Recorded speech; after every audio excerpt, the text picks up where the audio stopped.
বলেছো, আমি সার্থক। আমার ভাই ম্যাজিস্ট্রেট হয়েছে, আমার ভাইকে মানুষের মতো মানুষ করেছি, আমার টাকা পয়সা বৃথা যায়নি আমার ভাইয়ের পিছনে।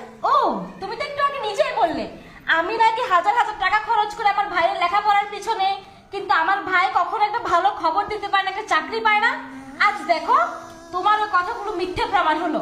আমার ভাই ম্যাজিস্ট্রেট হয়েছে, আমার ভাইকে এখন সবাই চিনবে, আমাকে সবাই বলবে ওই দেখ ম্যাজিস্ট্রেটের বোন।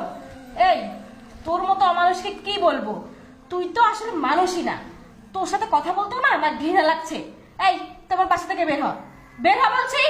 দেখো, আমার ভুল হয়ে গেছে। আমি আসলে বুঝতে পারি নাই আমি এইভাবে আসলে তুমি ইনকাম করো টাকা পয়সা খেয়ে, আমি বুঝতেই পারি না কি থেকে কি করে ফেলছি। তুমি আমাকে মাফ করে দাও, ওদের সামনে এইভাবে আর আমাকে আমাকে লজ্জা দিও না। হ্যাঁ আপু, মানুষ মাত্রই তো ভুল। দুলাভাই যেহেতু তার ভুল বুঝতে পেরেছে, তুমি দুলাভাইকে মাফ করে দাও।